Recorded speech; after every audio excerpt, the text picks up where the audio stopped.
Hi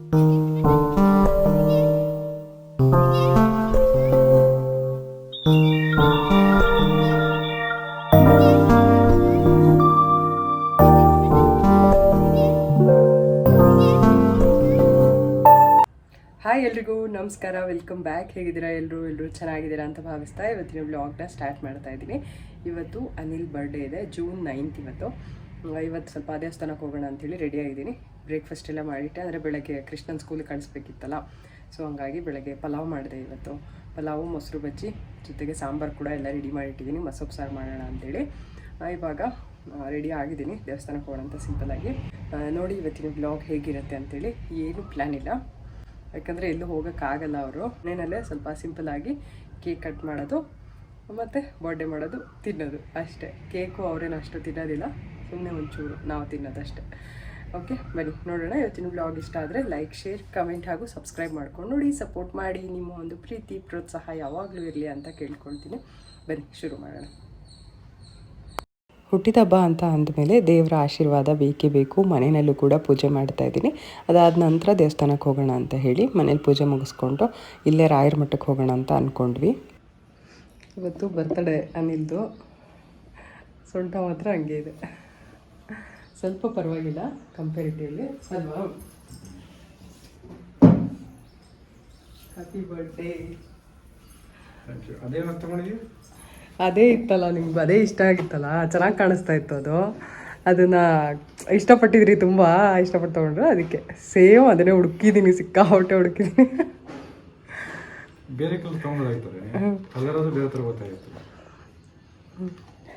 ಇದ್ರ 3 colour ಇತ್ತು. ಚೆನ್ನಾಗಿದೆ. ಇಷ್ಟ ಆಯ್ತಾ? ಹೆಂಗೆ ನಮ್ಮ ಸರ್ಪ್ರೈಸ್ ಹೆಂಗಿತ್ತು? ಚೆನ್ನಾಗಿದೆಯಾ? ಅದು ಆ್ಯಕ್ಚುಲಿ ಅವನ ಗಾಡೀಲಿ ಗುದ್ಬಿಟ್ಟು ವಾಚೆಲ್ಲ ಹಾಳಾಗೋಯ್ತು. ತುಂಬ ಬೇಜಾರು ಮಾಡ್ಕೊತಾ ಇದ್ರು. ವಾಚ್ ನಂಗೆ ಇಷ್ಟ ಆಗಿತ್ತದು, ತುಂಬ ಜನ ಇಷ್ಟಪಟ್ಟಿದ್ರು ನೋಡ್ಬಿಟ್ಟು ಚೆನ್ನಾಗಿ ಕಾಣಿಸ್ತಿದೆ ಅಂತೇಳಿ ಅಂತ. ಸೊ ನಾನು ಅದೇ ಥರದ್ದು ಕೊಡಿಸ್ಬೇಕು ಅಂತ ಹುಡುಕಿ ಅದೇ ಥರದ್ದು ಕೊಡಿಸಿರೋದು. ಸಿಕ್ತಾ? ಹಾಂ, ಸಿಕ್ತು. ಹುಡುಕಿದ್ದೀನಿ. ಸ್ಟಾಕ್ ಇರಲಿಲ್ಲ. ಇಲ್ಲ, ಆ್ಯಕ್ಚುಲಿ ಇದು ತುಂಬ ವಾಚ್ ಚೆನ್ನಾಗಿದೆ. ಅವರು ವಾಚು ನೋಡ್ತೀನಿ ಅಂತ ನೋಡ್ತಾನೆ. ಅದಕ್ಕೆ ಬೇಡ, ಇದು ಚೆನ್ನಾಗಿಲ್ಲ ಅಂತ ಸುಮ್ಮನೆ ಯಾವ ತೋರಿಸಿದ್ರು ಚೆನ್ನಾಗಿಲ್ಲ ಅಂತ ಹೇಳ್ತಿದ್ದೆ ನಾನು. ಈ ಸರಿ ಈ ಥರ ತಗೊಳ್ಳೋದು ಬೇಡ, ಯಾವ್ದನ್ನ ಬೇರೆ ಯಾಕಂದ್ರೆ ಈ ಥರದ್ದು ಇರ್ಲಿಲ್ವಲ್ಲ. ಟೈಟನ್ನು ಯಾವ್ದನ್ನ ಆಕ್ಚುಲಿ ಸೊನಾಟನ ನೋಡೋಣ ಅಂತ ಅನ್ಕೊಂಡಿದ್ದೆ. ಸೊ ಹೆಂಗೆ ನಾವು ಚೆನ್ನಾಗಿದೆ. ಇಷ್ಟ ಆಯ್ತಾ ಸರ್ಪ್ರೈಸು? ನಾನು ಇಷ್ಟಪಟ್ಟಿದ್ದು ಕೊಡಿಸ್ಬಿಟ್ಟಿದ್ದೆಲ್ಲ. ನಾವು ಹಂಗೆ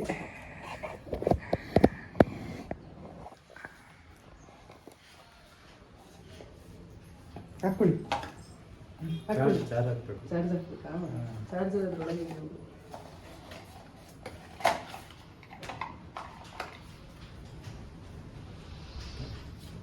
ಆನ್ ಆಗುತ್ತೆ. ಚಾರ್ಜ್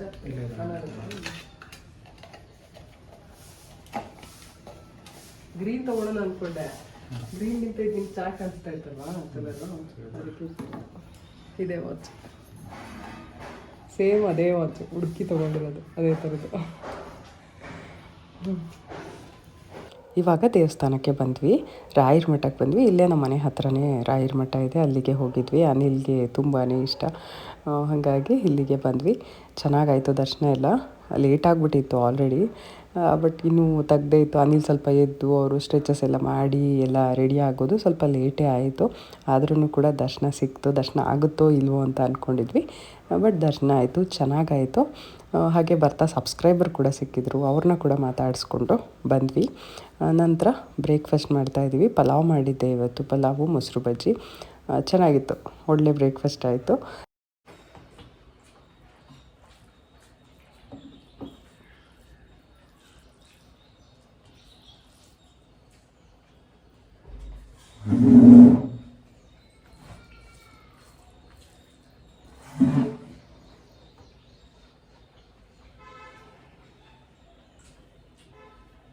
ಜಾಸ್ತಿ ಆಗಿದೆ, ಒಂದು ಕಮ್ಮಿ ಆಗಿದೆ.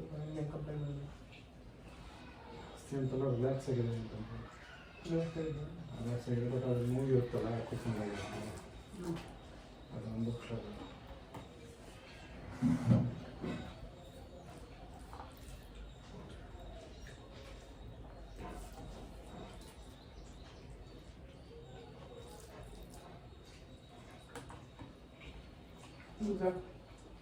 Oh, ತಿಂಡಿ ಆದ ನಂತರ ನಾನು ವ್ಲಾಗ್ ಏನು ಮಾಡೋಕ್ಕೆ ಹೋಗಲಿಲ್ಲ. ಸಂಜೆ ಕ್ರಿಕೆಟ್ಗೆ ಹೋಗಿ ಬರ್ತಾ ಕೇಕೆಲ್ಲ ತೊಗೊಂಡು ಬಂದೆ. ಕೇಕ್ ಸಕ್ಕತ್ತಾಗಿತ್ತು. ಇನ್ನು ಮನೆಗೆ ಬಂದಮೇಲೆ ಡಿನ್ನರ್ ಪ್ರಿಪೇರ್ ಮಾಡೋಣ, ಚಪಾತಿ ಮತ್ತು ಪನ್ನೀರ್ ಈ ಥರ ಏನೋ ಮಾಡೋಣ ಅಂತ ಪನ್ನೀರ್ ಕೂಡ ತೊಗೊಂಡು ಬಂದೆ. ಪನ್ನೀರ್ ಗ್ರೇವಿ ಮಾಡಿ ಚಪಾತಿ ಮಾಡಿ ಸ್ವಲ್ಪ ಸ್ವೀಟ್ ಮಾಡೋಣ. ಸ್ವೀಟ್ ಏನು ತಿನ್ನಲ್ಲ ಅನಿಲು, ಬೆಳಗ್ಗೆ ನಂಗೆ ಸ್ವೀಟ್ ಬೇಡ ಅಂದರು, ಹಾಗಾಗಿ ನಾನು ಸ್ವೀಟ್ ಏನು ಮಾಡೋಕ್ಕೆ ಹೋಗಲಿಲ್ಲ. ಸೊ ಸಂಜೆ ನಾವಾರು ಸ್ವಲ್ಪ ತಿನ್ನೋಣ ಅವ್ರ ಬರ್ಡೇ ಇದರಲ್ಲಿ ಅಂತ ಹೇಳಿಬಿಟ್ಟು ಸ್ವಲ್ಪ ಹೆಸರುಬೇಳೆ ಪಾಯಸ, ಹಾಗೆಯೇ ಏನು ಪನ್ನೀರು ಮತ್ತು ಚಪಾತಿ, ಹಾಗೆಯೇ ಸ್ವಲ್ಪ ಇದು ಆಮ್ಲೆಟು ಇಷ್ಟ ಆಗುತ್ತೆ ಅನಿಲ್ಗೆ ಅಂತೇಳಿ ಆಮ್ಲೆಟ್ ಮಾಡಿದೆ. ಮಾಮೂಲಿ ಸೊಪ್ಪು ಸಾಂಬಾರು ಮತ್ತು ಅನ್ನ ಮಾಡಿದೆ. ಇದಿಷ್ಟು ಇವತ್ತು ಡಿನ್ನರ್ಗೆ ರೆಡಿ ಮಾಡಿದಂಥದ್ದು. ಇನ್ನು ಸ್ವಲ್ಪ ಏನೇನು ಮಾಡಬೇಕು ಅಂತ ಇತ್ತು. ಆಯಿಲಿ ಫುಡ್ ಎಲ್ಲ ತಿನ್ನಲ್ವಲ್ಲ, ಬಜ್ಜಿ ಬೋಂಡ ಈ ಥರ ಏನಾದರೂ ಮಾಡಿದರೆ, ಫ್ರೈಸು ಈ ಥರ ಏನಾದ್ರು ಮಾಡಿದ್ರೆ ಅನಿಲ್ ಅಷ್ಟು ತಿನ್ನೋಕ್ಕೆ ಇಷ್ಟಪಡಲ್ಲ. ಸೊ ಸಿಂಪಲ್ಲಾಗಿ ಇಷ್ಟನ್ನು ಮಾಡಿದ್ದೆ. ಚೆನ್ನಾಗಾಯಿತು. ಈವ್ನಿಂಗ್ ತುಂಬ ಚೆನ್ನಾಗಿತ್ತು ಅಂತ ಹೇಳ್ಬೋದು. ನಾನು ಸ್ವಲ್ಪ ಕ್ಯಾಂಡಲ್ ಲೈಟ್ ಡಿನ್ನರ್ ಥರ ಎಲ್ಲ ಮಾಡಬೇಕು ಅಂತೇಳಿ ಮುಂಚೆನೇ ಪ್ಲ್ಯಾನ್ ಮಾಡ್ಕೊಂಡಿದ್ದೆ, ಒಂದು 2 ತಿಂಗಳು ಹಿಂದೆಯೇ. ಬಟ್ ಅದೆಲ್ಲ ಏನೂ ವರ್ಕೌಟ್ ಆಗಲಿಲ್ಲ. ಜಸ್ಟು ಡಿನ್ನರ್ ಮಾತ್ರ ಆಯಿತು ಅಷ್ಟೇ. ಆದ್ರೂ ಅವ್ರಿಗೆ ಸ್ವಲ್ಪ ಈ ನಡೆಯೋಕ್ಕಾಗದೇ ಇರೋದು, ಸ್ವಲ್ಪ ಎಳಿಯೋದು, ಇದೆಲ್ಲ ನೋವೆಲ್ಲ ಇದೆಯಲ್ಲ, ಅದು ಒಂಥರ ಬೇಜಾರಾಗುತ್ತೆ. ಎಷ್ಟು ಬೇಗ ಹುಷಾರಾಗ್ತಾರೋ ಅಷ್ಟು ಬೇಗ ಹುಷಾರಾಗಲಿ ಅಂತ ಇದೆ ನನಗಂತೂ. ರೆಗ್ಯುಲರಾಗಿ ಬೆಳಗ್ಗೆ ಎದ್ದು ಜಿಮ್ಗೆ ಹೋಗೋದಾಗಿರ್ಬೋದು, ಮತ್ತು ಆ್ಯಕ್ಟಿವ್ ಆಗಿರೋದು, ಇದೆಲ್ಲದೂ ಒಂಥರ ನಿನ್ಸ್ಕೊಂಡ್ರೆ ಬೇಜಾರಾಗುತ್ತೆ. ಒಂದೇ ಕಡೆ ಮಲ್ಕೊಳ್ಳೋದು, ಕೂತ್ಕೊಳ್ಳೋದು, ಎದ್ದೊಳೋದಕ್ಕೆ ಕಷ್ಟಪಡೋದು, ಇದೆಲ್ಲ ನೋಡೋಕ್ಕಾಗ್ತಾಯಿಲ್ಲ. ಸ್ಪೀಡಾಗಿ ರಿಕವರಿ ಆಗಲಿ ಅಂತ ನಾನಂತೂ ದೇವ್ರ ಹತ್ರ ಕೇಳ್ಕೊತಾ ಇದ್ದೀನಿ. ಅದನ್ನೇ ನೀವು ನನ್ನ ಸಬ್ಸ್ಕ್ರೈಬರ್ ಕೂಡ ವಿಶ್ ಮಾಡಿ ಬೇಗ ರಿಕವರಿ ಆಗಲಿ ಅಂತ ಹೇಳಿ. ನಾನು ಲಾಸ್ಟ್ ವ್ಲಾಗ್ ಹಾಕಿದಾಗ ಕೂಡ ಒಂದಷ್ಟು ಜನ ವಿಶ್ ಮಾಡಿದ್ದೀರ ಬೇಗ ಹುಷಾರಾಗಲಿ ಅಂತ ಹೇಳಿ. ಥ್ಯಾಂಕ್ ಯು ಎಲ್ಲರಿಗೂ. ಇನ್ನೂ ಒಬ್ಬರು ಕಮೆಂಟ್ ಮಾಡಿದರು ಅವ್ರ ಹಸ್ಬೆಂಡ್ಗೂ ಹೀಗೆ ಆಗಿತ್ತು ಅಂತ ಹೇಳಿ. ಹೌದು, ಲಾಂಗ್ ಟರ್ಮ್ ಸಿಟ್ಟಿಂಗಿಂದ ಈ ಥರ ಆಗುತ್ತೆ. ನಾನು ಇದ್ರ ಬಗ್ಗೆ ಒಂದು ವಿಡಿಯೋ ಮಾಡೋಣ ಅಂತ ಅಂದ್ಕೊಂಡಿದ್ದೀನಿ. ನೆಕ್ಸ್ಟ್ ವ್ಲಾಗಲ್ಲಿ ಶೇರ್ ಮಾಡ್ತೀನಿ, ಏನು ಎತ್ತ ಕಂಪ್ಲೀಟಾಗಿ ಡೀಟೇಲ್ಸ್ನ ನಾನು ಶೇರ್ ಮಾಡ್ತೀನಿ. ಯಾಕೆ ಹಿಂಗೆ ಆಗುತ್ತೆ, ಏಕೆಂದರೆ ಇನ್ನೊಬ್ರಿಗೆ ಆಗಬಾರ್ದು. ಸೊ ಅದನ್ನು ಮೇಂಟೈನ್ ಮಾಡ್ಕೋಬೋದಲ್ವ. ನನಗೆ ಗೊತ್ತಿರೋದನ್ನು ನಿಮಗೆ ಹೇಳಿದ್ರೆ ಯಾವ ರೀತಿ ಮೇಂಟೈನ್ ಮಾಡಿಕೊಂಡ್ರೆ ಇದೇನೂ ಆಗೋದಿಲ್ಲ ಅಂತ ಹೇಳಿ ಆ ಥರ ಒಂದು ವಿಡಿಯೋ ಮಾಡೋಣ ಅಂತ ಅಂದ್ಕೊಂಡಿದ್ದೀನಿ. ಏಕೆಂದರೆ ಇದು ನಾರ್ಮಲ್ ಯಾವುದೋ ಒಂದು ಕಾಯಿಲೆ ಒಂದು ಮಾತ್ರೆ ತೊಗೊಂಡ್ರೆ ಹೋಗ್ಬಿಡುತ್ತೆ, ಆ ಥರ ಅಲ್ಲ. ಇದು ಸ್ವಲ್ಪ ಲಾಂಗ್ ಟರ್ಮು ರೆಸ್ಟ್ ಬೇಕಾಗುತ್ತೆ. ಹಾಗೆ ಇದೇ ಥರ ಪೋಸ್ಚರ್ ಇರಬೇಕು, ವೆಯ್ಟ್ ಎತ್ತಬಾರ್ದು, ಬಗ್ಬಾರ್ದು, ಈ ಥರ ಎಲ್ಲ ತುಂಬ ಟೇಕ್ ಕೇರ್ ಮಾಡಬೇಕಾಗತ್ತೆ. ಏನೋ ಒಂದು ಆದಮೇಲೆ ನಾವು ಅದಕ್ಕೆ ಇದು ಮಾಡೋದಕ್ಕಿಂತ ಆಗೋಕ್ಕೆ ಮುಂಚೆನೇ ನಾವು ಅದನ್ನು ಪ್ರಿಕಾಷನ್ಸ್ ತೊಗೊಂಡ್ಬಿಟ್ರೆ ಹೇಗಿರಬೇಕು ಅಂಥೇಳಿ ಹೆಲ್ಪ್ ಆಗುತ್ತೆ ಅಂತ. ಕೆಲವೊಂದಷ್ಟು ಜನಕ್ಕೆ ಹೆಲ್ಪ್ ಆಗೋದು ಲಾಂಗ್ ಟರ್ಮ್ ಕೂತ್ಕೊಂಡು ಕೆಲಸ ಮಾಡೋ ಅಂಥವ್ರಿಗೆ, ಹಾಗೆಯೇ ಜಾಸ್ತಿ ವೆಯ್ಟ್ ಎತ್ತು ಕೆಲಸ ಮಾಡ್ತಿರ್ತಾರಲ್ಲ ಅಂಥವ್ರಿಗೆ ಯಾವ ರೀತಿ ಮ್ಯಾನೇಜ್ ಮಾಡ್ಕೋಬೋದು, ಯಾವ ರೀತಿ ನೀವು ಮಾಡ್ಬೋದು ಅನ್ನೋದನ್ನು ನಾನು ಕಮ್ಮಿಂಗ್ ಬ್ಲಾಗ್ಸಲ್ಲಿ ಶೇರ್ ಮಾಡ್ತೀನಿ. ಇಲ್ಲ ಅಂದರೆ ಈ ರೀತಿ ಕೆಲಸ ಎಲ್ಲ ಬಿಟ್ಟು ಕೂತ್ಕೋಬೇಕಾಗತ್ತೆ. ಹಾಗಾಗಿ ಆದಷ್ಟು ಆರೋಗ್ಯದ ಬಗ್ಗೆ ಕಾಳಜಿ ವಹಿಸ್ಬೇಕಪ್ಪ ನಿಜವಾಗ್ಲೂ. ಕರೆಕ್ಟ್ ಪೋಸ್ಚರಲ್ಲಿ ಕೂತ್ಕೊಳ್ಳೋದಾಗಿರ್ಬೋದು, ಫ್ರೀಕ್ವೆಂಟ್ಲಿ ಬ್ರೇಕ್ ತೊಗೊಳೋದಾಗಿರ್ಬೋದು, ಕೆಲಸದ ಮಧ್ಯದಲ್ಲಿ. ಜಾಸ್ತಿ ಹೊತ್ತು ನಿಂತರೂ ಕೂಡ ಆಗೋಲ್ಲ, ಜಾಸ್ತಿ ಹೊತ್ತು ನಿಂತ್ಕೊಂಡ್ರೂ ಕೂಡ ಕಾಲೆಲ್ಲ ಊದ್ಕೊಳ್ಳೋದು ಈ ಥರ ಎಲ್ಲ ಆಗುತ್ತೆ. ಈಗ ಸಾಮಾನ್ಯವಾಗಿ ಹೆಣ್ಮಕ್ಳಲ್ಲಿ ಈಗ ಒಂದು ಏಜ್ ಆಗಿದ ತಕ್ಷಣ ಕಾಲೆಲ್ಲ ಊದ್ಕೊಳ್ಳೋಕೆ ಶುರುವಾಗೋದು, ನರ್ವಲ್ಲಿ ಬ್ಲಡ್ ಕ್ಲಾಟ್ ಆಗೋದು, ಈ ಥರ ಎಲ್ಲ ಆಗ್ತಾಯಿದೆ. ಏನಕ್ಕೆ ಅಂದರೆ ಕಿಚನ್ ಬಂದ್ಬಿಟ್ಟು ಸ್ಟ್ಯಾಂಡಿಂಗ್ ಕಿಚನ್ ಇವಾಗೆಲ್ಲ. ಮುಂಚೆ ಎಲ್ಲ ಏನಿರ್ತಾಯಿತ್ತು, ಒಲೆ ಇರ್ತಾಯಿತ್ತು, ಕೆಳಗಡೆ ಕುತ್ಕೊಂಡು ಅಡುಗೆ ಮಾಡ್ತಾಯಿದ್ರು. ಸೊ ಏನೂ ಪ್ರಾಬ್ಲಮ್ ಇರಲಿಲ್ಲ. ಇವಾಗ ಹಾಗಿಲ್ಲ, ಕಂಟಿನ್ಯೂಸ್ ಆಗಿ ನಿಂತ್ಕೊಂಡಿರ್ತಾರೆ. ಅಡುಗೆ ಮಾಡೋದು, ಪಾತ್ರೆ ತೊಳೆಯೋದು, ಪ್ರತಿಯೊಂದಕ್ಕೂ ನಿಂತ್ಕೊಳ್ಳೇಬೇಕು. ಹಾಗಾಗಿ ಸ್ವಲ್ಪ ಜಾಸ್ತಿ ಪ್ರೆಷರ್ ಆಗಿಬಿಡುತ್ತೆ ನಮ್ಮ ಕಾಲಿಗೆ. ನಮ್ಮ ಬಾಡಿ ವೆಯ್ಟ್ ಕಂಪ್ಲೀಟಾಗಿ ಕಾಲ ಮೇಲೆ ಬಿದ್ದಾಗ ಕಾಲಲ್ಲಿರುವಂಥ ಒಂದು ನರ್ವ್ಸ್ ಏನಾಗುತ್ತೆ ಅದ್ರ ಮೇಲೆ ಜಾಸ್ತಿ ಪ್ರೆಷರ್ ಬೀಳುತ್ತೆ. ಸೊ ಹೋಗಿ ಅಲ್ಲಿ ಬ್ಲಡ್ ಕ್ಲಾಟ್ ಆಗಿಬಿಡುತ್ತೆ. ಈ ಪ್ರಾಬ್ಲಮ್ನ ನಮ್ಮಮ್ಮನೂ ಫೇಸ್ ಮಾಡ್ತಾಯಿದ್ದಾರೆ. ಜಾಸ್ತಿ ಹೊತ್ತು ನಿಂತು ಕೆಲಸ ಮಾಡಿ ನಮ್ಮಮ್ಮಂಗೂ ಕೂಡ ಅಷ್ಟೇ ಕಾಲೆಲ್ಲ ಊದ್ಕೊಂಡ್ಬಿಡುತ್ತೆ ನಿಂತ್ಕೊಂಡ್ರೆ ಜಾಸ್ತಿ ಹೊತ್ತು. ಇವಾಗ ಆಗ್ತಾಯಿಲ್ಲ, ನೋವು ಬರೋದು, ಈ ಥರ ಎಲ್ಲ ಆಗುತ್ತೆ. ಸೊ ಹಾಗಾಗಿ ನಾವು ಮುಂಚೆನೇ ಸ್ವಲ್ಪ ಫ್ರೀಕ್ವೆಂಟ್ಲಿ ಬ್ರೇಕ್ ತೊಗೊಳ್ಳೋದಾಗಿರ್ಬೋದು, ಜಾಸ್ತಿ ಹೊತ್ತು ನಿಂತ್ಕೊಳ್ದೆ ಸ್ವಲ್ಪ ಹೊತ್ತು ನಿಂತ್ಕೊಂಡು ಮತ್ತೆ ಬ್ರೇಕ್ ತೊಗೊಂಡು ಮತ್ತೆ ಕೆಲಸ ಮಾಡ್ಕೊಳ್ಳೋದು, ಈ ಥರ ಮಾಡಬೇಕಾಗತ್ತೆ. ಕೆಲಸ ಮುಗಿಸ್ಬಿಡ್ಬೇಕು ನಾನು ಒಂದೇ ಹೆಜ್ಜೆಯಲ್ಲಿ ಅಂತ ನಿಂತ್ಕೊಂಡು ಮಾಡಿದ್ರೆ ಈ ಥರ ಎಲ್ಲ ಮುಂದೆ ಪ್ರಾಬ್ಲಮ್ ಫೇಸ್ ಮಾಡಬೇಕಾಗತ್ತೆ. Happy birthday. ನನ್ನ ಕೈಯಲ್ಲಿ ಆದಷ್ಟು ಸಿಂಪಲಾಗೇನೋ ಒಂದು ರೆಡಿ ಮಾಡಿದ್ದೀನಿ. ಗ್ರ್ಯಾಂಡ್ ಆಗಿದೆಯಾ? ಆಮ್ಲೆಟ್ಟು. ಹೆಸರುಬೇಳೆ ಪಾಯಸ.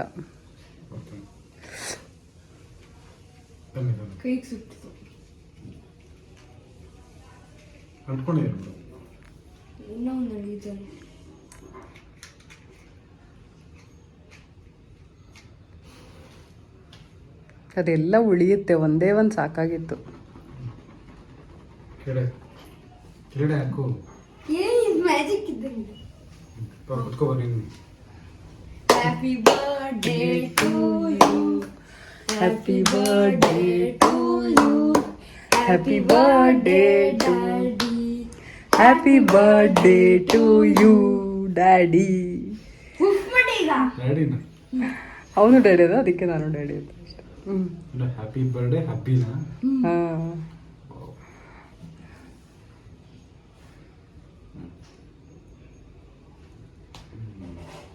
ತಡಿ ನಾನು ತಿನ್ನಿಸ್ತೀನಿ ತಡಿ, ನಿಮಗೆ ತಿನ್ನಿಸ್ತೀನಿ. ಅದನ್ನ ಕೊಡಿ ಅವನಿಗೆ, ಸೈಡಲ್ಲಿರೋ ಚಾಕ್ಲೇಟ್ ಅದು. ಹಾಂ, ಅದನ್ನೇ ತಿನ್ನಿಸಿ. ಹಾಂ,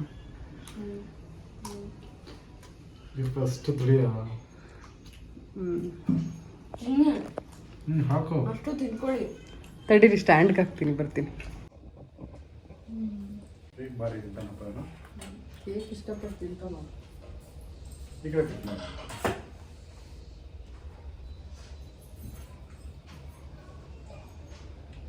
ನಾನು ಡ್ಯಾಡಿ ತಿನ್ಸಿಲ್ಲ, ತಿನ್ನಿಸ್ಬೇಕು.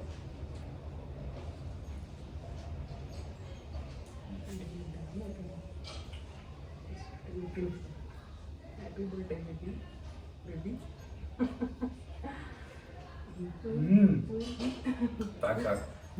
ಸಾಕಾಗಿದೆ, ಮಾಡಬೇಡ. ಹೊರ್ಕೊಳಕ್ಕಲ್ಲ ನೀನು ಜಾಸ್ತಿ ಕ್ರೀಮ್ ಬೇಡ ನನಗೆ ಜಾಸ್ತಿ. ಸೈಡ್ ಬರೀ ಕ್ರೀಮ್ ಇರುತ್ತೆ.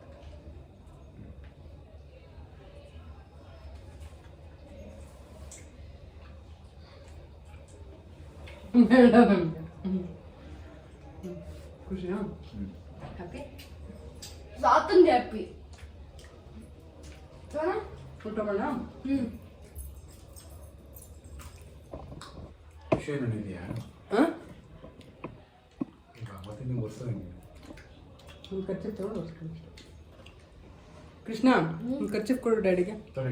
ಈ ಥರ ಸಿಂಪಲಾಗಿ ಕೇಕ್ ಕಟ್ ಮಾಡಿ ಡಿನ್ನರ್ ಎಲ್ಲ ಮಾಡೋಣ ಅಂತ ಹೇಳಿ ರೆಡಿ ಮಾಡ್ಕೊಂಡ್ವಿ. ಚೆನ್ನಾಗಾಯಿತು, ಎಲ್ಲ ಖುಷಿ ಆಯಿತು. ಅನಿಲ್ಗೂ ಕೂಡ ತುಂಬ ಖುಷಿ ಆಯಿತು. ನಾನಂತೂ ಪದೇ ಪದೇ ಕೇಳ್ತಾ ಇದ್ದೆ, ಹೆಂಗಿತ್ತು, ಏನು ಚೆನ್ನಾಗಿತ್ತು ಅಂತ ಹೇಳಿ. ಗೊತ್ತಿಲ್ಲ, ಅದು ಹಾಗೇ ನಾನು ಯಾವಾಗಲೂ ಅಷ್ಟೇ, ಏನೇ ಒಂದು ಅಡುಗೆ ಮಾಡಲಿ, ಒಂದು ತಿಂಡಿ ಮಾಡಲಿ, ಡೈಲಿ ಮಾಡೋ ತಿಂಡಿ ಚಿತ್ರಾನ್ನನೇ ಮಾಡಿದ್ರು ಕೂಡ ಹಾಕ್ಕೊಟ್ಮೇಲೆ ಚೆನ್ನಾಗಿದೆಯಾ ಅಂತ ಕೇಳೋದು ನನಗದೊಂದು ರೂಢಿ ಯಾವಾಗ್ಲೂ. ಹಾಗಾಗಿ ಇವತ್ತಂತೂ ಎಷ್ಟು ಸರಿ ಕೇಳಿದ್ದೀನೋ, ಇದು ಚೆನ್ನಾಗಿದೆಯಾ, ಅದು ಚೆನ್ನಾಗಿದೆಯಾ ಅಂತೇಳಿ. ಆದರೆ ಕೇಕ್ ಮಾತ್ರ ನಂಗೆ ಸಖತ್ ಇಷ್ಟ ಆಯಿತು. ಚಾಕ್ಲೇಟ್ ಟ್ರಫಲ್ಲು ಕೇಕು ಚೆನ್ನಾಗಿತ್ತು, ನಂಗೆ ಇಷ್ಟ ಆಯ್ತು ಇದು. ಕೃಷ್ಣಂಗೂ ಕೂಡ ತುಂಬ ಇಷ್ಟ ಆಯಿತು. ಅವನು ಬರೀ ಕೇಕೇ ತಿಂತಾಯಿದ್ದ. ನಾನು ಅದಕ್ಕೆ ಅವ್ನಿಗೆ ಹೇಳಿದೆ, ಮುಖ ಒಂಥರ ಮಾಡ್ಕೊಂಡಿದ್ದಾನೆ. ನಾನು ಅಷ್ಟೊಂದು ಕೇಕ್ ತಿನ್ನಬೇಡ ಕೃಷ್ಣ, ಸ್ವೀಟ್ ಜಾಸ್ತಿ ತಿನ್ನಬಾರ್ದು ಆ್ಯಕ್ಚುಲಿ. ಸ್ವೀಟ್ ಜಾಸ್ತಿ ತಿಂದರೆ ಏನಾಗುತ್ತೆ ಅಂದರೆ ಅವ್ರಿಗೆ ಅದನ್ನು ಸ್ಪೈಕ್ ಆಗಿಬಿಡುತ್ತೆ. ಶುಗರ್ ಸ್ಪೈಕ್ ಆಗಿ ಸ್ವಲ್ಪ ಜಾಸ್ತಿ ಅಳೋದು, ಜಾಸ್ತಿ ಹಠ ಮಾಡೋದು, ಜಾಸ್ತಿ ಕೋಪ ಮಾಡ್ಕೊಳ್ಳೋದು, ಈ ಥರ ಎಲ್ಲ ಮಾಡ್ತಾರೆ. ಹಾಗಾಗಿ ಸ್ವಲ್ಪ ಆದಷ್ಟು ನಾನು ಅವಾಯ್ಡ್ ಮಾಡ್ತೀನಿ ಈ ಸ್ವೀಟ್ಸ್ ಎಲ್ಲ. ಚಿನ್ನಿ ಒಬ್ಬಳು ಮಿಸ್ಸಿಂಗು, ಏನು ಮಾಡೋಕ್ಕಾಗಲ್ಲ. ಅವಳನ್ನ ಕೂಡ ತುಂಬ ಮಿಸ್ ಮಾಡ್ಕೊಳ್ತಾ ಇದ್ವಿ. ಮಾತಾಡ್ತಾ ಬೆಳ್ಳಿನೂ ಇದ್ದಿದ್ರೆ ಚೆನ್ನಾಗಿರೋದು ಅಂತ. ಹಾಗೆ ನನಗೂ ಕೂಡ ಇನ್ನೂ ಸ್ವಲ್ಪ ಹೆಲ್ಪ್ ಆಗಿರೋದು, ಇನ್ನೂ ಸ್ವಲ್ಪ ಏನಾದ್ರು ಸ್ಪೆಷಲಾಗಿ ಮಾಡ್ಬೋದಾಗಿತ್ತು, ಡೆಕೋರೇಷನ್ ಎಲ್ಲ ಮಾಡ್ಬೋದಾಗಿತ್ತು ಅಂತ ಹೇಳಿ ಅಂದ್ಕೊಳ್ತಾ ಇದ್ದೆ. ಬಟ್ ಮನೇಲೇ ಇದ್ದಿದ್ದರಿಂದ ಏನೂ ಡೆಕೋರೇಷನ್ ಮಾಡೋಕ್ಕಾಗಲಿಲ್ಲ. ಅದರಲ್ಲೂ ಅವರು ಸ್ವೀಟ್ ಎಲ್ಲ ತಿನ್ನಲ್ಲ, ಎಣ್ಣೆ ಐಟಮ್ ಎಲ್ಲ ತಿನ್ನೋದಿಲ್ಲ. ಇವತ್ತು ನಾನು ಪ್ರೀತಿಯಿಂದ ತಂದಿದ್ದೀನಿ ಅಂತ ಹೇಳಿಬಿಟ್ಟು ಒಂದು ಸ್ವಲ್ಪ ಕೇಕ್ ತಿಂದರು ಅಷ್ಟೇ. ಇಲ್ಲಾಂದರೆ ಅವ್ರು ಕೇಕ್ ಎಲ್ಲ ಮುಟ್ಟೋದೇ ಇಲ್ಲ. ಏನು ಮಾಡೋಕ್ಕಾಗಲ್ಲ. ನಾನು ಅದಕ್ಕೆ ಅವ್ರಿಗೆ ಇಷ್ಟ ಆಗೋ ರೀತಿಯಲ್ಲೇ ಆದಷ್ಟು ಮಾಡಿದ್ದೀನಿ. ಎಣ್ಣೆ ಕಡಿಮೆ ಯೂಸ್ ಮಾಡ್ತೀನಿ, ಎಲ್ಲ ಪ್ರತಿಯೊಂದರಲ್ಲೂ ಅಷ್ಟೇ. ಎಲ್ಲ ಏನು ಇಷ್ಟ ಆಗುತ್ತೆ ಅದನ್ನು ಮಾಡಿದ್ರೆ ಅವ್ರಿಗೂ ಕೂಡ ಖುಷಿಯಿಂದ ತಿಂತಾರೆ. ಫೋರ್ಸ್ಫುಲ್ಲಿ ತಿನ್ನಿಸೋದಕ್ಕಿಂತ ಅವ್ರಿಗೇನು ಇಷ್ಟ ಆಗುತ್ತೆ ಅದನ್ನು ತಿನ್ನಿಸೋದು ಚೆನ್ನಾಗಿರುತ್ತೆ ಅಲ್ವಾ. ಸೊ ಹಾಗಾಗಿ ನನಗೇನೋ ಕೇಕ್ ಇಷ್ಟ, ತಿಂದ್ಬಿಟ್ಟೆ. ಅನಿಲ್ ಅದೇ ಹೇಳ್ತಾಯಿದ್ರು, ಏನು ತಿಂತಾ ಇದೆಯಾ ಸ್ವೀಟ್, ಅಷ್ಟೊಂದೆಲ್ಲ ತಿನ್ನಬಾರ್ದು ಅಂತ ಹೇಳಿ. ಏನು ಮಾಡೋದು, ಕೇಕ್ ಹಂಗೆ ಬಿಡೋಕ್ಕಾಗುತ್ತಾ, ಇರೋದು ನಾನು ಕೃಷ್ಣ ಇಬ್ಬರೇ ಅಲ್ವಾ, ತಿಂದುಬಿಡಬೇಕು. ಹಾಗಾಗಿ ತಿಂತಾಯಿದ್ದೆ. ಚೆನ್ನಾಗಾಯಿತು. ನಿಮಗೆಲ್ಲ ಹೇಗೆ ಅನ್ನಿಸ್ತು ಇವತ್ತಿನ ವ್ಲಾಗ್? ಇಷ್ಟ ಆಯಿತಾ ಏನು ಅಂತ ಕಮೆಂಟ್ ಸೆಕ್ಷನಲ್ಲಿ ತಿಳಿಸಿ. ಟವಲ್ ತೆಗಿರಿ. ಹೆಂಗಿದೆ ಕೃಷ್ಣ? ಎಲ್ಲ ಚೆನ್ನಾಗಿದೆಯಾ? ಚೆನ್ನಾಗಿದೆಯಾ ನಿಮಗೆ ರೀ? ಚೆನ್ನಾಗಿದೆಯಾ? ಸೂಪರಾ? ಹೆಂಗಿತ್ತು ಇವತ್ತು ಬೆಳಗ್ಗೆಯಿಂದ ಸರ್ಪ್ರೈಸಸ್? ಇಷ್ಟ ಆಯಿತಾ? ಬರ್ಡೇ ದಿನ ಫೀಲ್ ಮಾಡಿದ್ರೆ, ಖುಷಿ ಫೀಲ್ ಮಾಡಿದ್ರ? ಸ್ಪೆಷಲ್ ಅನ್ನಿಸ್ತಾ? ಜೂನ್ ಮಂತಲ್ಲಂತೂ ತುಂಬಾ ಹುಟ್ಟಿದ ಹಬ್ಬಗಳಿದೆ ನಮ್ಮ ಒಂದು ಫ್ಯಾಮಿಲಿನಲ್ಲಿ. ನಮ್ಮ ಅಪ್ಪಾಜಿದು, ನನ್ನ ತಮ್ಮಂದು, ನಮ್ಮ ಮನೆಯವ್ರದ್ದು ಈ ಥರ ಇದೆ. ಇನ್ನು ನೆಕ್ಸ್ಟ್ ಮಂತು ನಮ್ಮ ಕೃಷ್ಣನ ಬರ್ಡೇ ಜುಲೈ 19th ಬರುತ್ತೆ. ಸೊ ಅವನು ಕೂಡ ಅಷ್ಟೇ ನನ್ನ ಬರ್ಡೇ ಹಿಂಗಿರಬೇಕು ಹಂಗಿರಬೇಕು ಅಂತ ಹೇಳ್ತಾ ಇದ್ದ. ಈ ಸರಿ 10th ಬರ್ಡೇ ಅವನಿಗೆ. ಸೊ ನೋಡೋಣ, ಸ್ವಲ್ಪ ಸ್ಪೆಷಲಾಗಿ ಏನಾದ್ರು ಮಾಡೋಣ, ಡೆಕೋರೇಷನ್ ಮಾಡಿಸ್ಬಿಡೋಣ ಈ ಥರ ಎಲ್ಲ ಅಂದ್ಕೊಂಡಿದ್ದೀನಿ. ನಾವು ಅಂದ್ಕೊಂಡಂಗೆ ಆಗಲ್ಲ, ನೋಡೋಣ ಹೆಂಗಾಗತ್ತೆ ಅಂತೇಳಿ. ಚೆನ್ನಾಗಿ ಮಾಡಬೇಕು ಅಂತ ಅಂತೂ ಇದೆ ನನಗೆ ಈ ಸರಿ. ಯಾಕಂದರೆ 10th ಅಲ್ವಾ ಬರ್ಡೇ, ಹಾಗಾಗಿ ಲಾಸ್ಟ್ ಇಯರು ನಮ್ಮ ಚಿನ್ನಿ ಅವಾಗ ತಾನೇ ಸೇರಿಸಿದ್ವಿ ಅಂತ ಹೇಳಿ ಒಂಥರ ಬೇಜಾರಲ್ಲಿ ಏನು ಅಷ್ಟು ಬರ್ಡೇ ಎಲ್ಲ ಗ್ರ್ಯಾಂಡಾಗಿ ಮಾಡಲಿಲ್ಲ. ಸಿಂಪಲಾಗಿ ಒಂದು ಕೇಕ್ ತಂದು ಕಟ್ ಮಾಡಿ ಮಾಡಿದ್ವಿ ಅಷ್ಟೇ. ಈ ಸರಿ ಇಲ್ಲಿ ಟೆರೆಸ್ ಮೇಲೆ ಅಥವಾ ಕೆಳಗಡೆ ಪಾರ್ಕಿಂಗಲ್ಲಿ ಎಲ್ಲಾದರೂ ಮಾಡೋಣ ಅಂತ ಅಂದ್ಕೊಂಡಿದ್ದೀವಿ. ನಮ್ಮ ಕೆಳಗಡೆ ಮನೆಯವರು ಈವೆಂಟ್ ಮ್ಯಾನೇಜ್ಮೆಂಟ್ ಮಾಡ್ತಾರೆ, ಅಂದರೆ ಈ ಥರ ಡೆಕೋರೇಷನ್ ಎಲ್ಲ ಮಾಡ್ತಾರೆ ಹೊರಗಡೆ ಹೋಗ್ಬಿಟ್ಟು. ಅವ್ರ ಮಗಳು ಬರ್ಡೇಗೆ ಪಾರ್ಕಿಂಗಲ್ಲಿ ತುಂಬ ಚಿಕ್ಕ ಜಾಗದಲ್ಲಿ ತುಂಬ ನೀಟಾಗಿ ಅರೇಂಜ್ ಮಾಡಿದರು. ಸೊ ನೋಡೋಣ, ಅವ್ರನ್ನ ಕೇಳ್ತೀನಿ ಟೆರೆಸಲ್ಲಿ ಅಥವಾ ಪಾರ್ಕಿಂಗಲ್ಲಿ ಎಲ್ಲಿ ಕನ್ವೀನಿಯೆಂಟಾಗಿ ಚೆನ್ನಾಗಿ ಮಾಡೋಕ್ಕಾಗುತ್ತೆ ಅಂತ ಹೇಳಿ ನೋಡೋಣ. ಅವ್ರನ್ನ ಕೇಳಿ ಮಾಡೋಣ ಅಂತ ಅಂದ್ಕೊಂಡಿದ್ದೀನಿ, ಅವ್ರ ಹತ್ರನೇ ಮಾಡಿಸೋಣ ಅಂತ ಹೇಳಿ. ಹಿಂಗಾಗತ್ತೆ ನೋಡೋಣ, ಅಪ್ಡೇಟ್ ಮಾಡ್ತೀನಿ ನಿಮಗೆ. ನೋಡ್ತಾ ಇರಿ ನನ್ನ ವ್ಲಾಗ್ಸ್. ಇದಾಗಿತ್ತು ಇವತ್ತಿನ ಅನಿಲ್ ಬರ್ಡೇ ದಿನದ ವ್ಲಾಗ್. ನಿಮಗೆಲ್ಲ ಇಷ್ಟ ಆಗಿದೆ ಅಂತ ಅಂದ್ಕೊಳ್ತೀನಿ. ಇಷ್ಟ ಆಗಿದರೆ ಲೈಕ್, ಶೇರ್, ಕಮೆಂಟ್ ಹಾಗೂ ಸಬ್ಸ್ಕ್ರೈಬ್ ಮಾಡ್ಕೊಂಡು ನೋಡಿ. ಸಪೋರ್ಟ್ ಮಾಡಿ. ನಿಮ್ಮ ಒಂದು ಪ್ರೀತಿ ಪ್ರೋತ್ಸಾಹ ಯಾವಾಗಲೂ ಇರಲಿ. ಹಾಗೆಯೇ ನಿಮ್ಮೆಲ್ಲರ ಪ್ರೀತಿಯ ಒಂದು ವಿಶಸ್ ಕೂಡ ಇರಲಿ. ಅನಿಲ್ ಬೇಗ ಹುಷಾರಾಗಲಿ ಅಂತ ಹೇಳಿ ನಿಮ್ಮೆಲ್ಲರ ಒಂದು ಪ್ರೇಯರ್ಸ್ ಕೂಡ ಇರಲಿ. ನಾನು ಕೂಡ ದೇವ್ರ ಹತ್ರ ಅದೇ ಕೇಳ್ಕೊತಿರೋದು, ಆದಷ್ಟು ಬೇಗ ಹುಷಾರಾಗಿ ಆರಾಮಾಗಿ ಅವರು ಬ್ಯಾಕ್ ಟು ರೊಟೀನ್, ಅವರ ರೊಟೀನ್ ಏನಿದೆ ಅದಕ್ಕೆ ಬರಬೇಕು ಅನ್ನೋವಂಥದ್ದೇ ನನ್ನ ಆಸೆ. ಸರಿ, ಓಕೆ, ನಾನಿನ್ನೂ ಬರ್ತೀನಿ. ಇವತ್ತಿಗೆ ವ್ಲಾಗ್ನ ಮುಗಿಸ್ತಾ ಇದ್ದೀನಿ. ಮತ್ತೆ ಸಿಗ್ತೀನಿ ಇನ್ನೊಂದು ಹೊಸ ವೀಡಿಯೋದ ಒಟ್ಟಿಗೆ. ಬರಲಾ? Bye, see you, thank you for watching.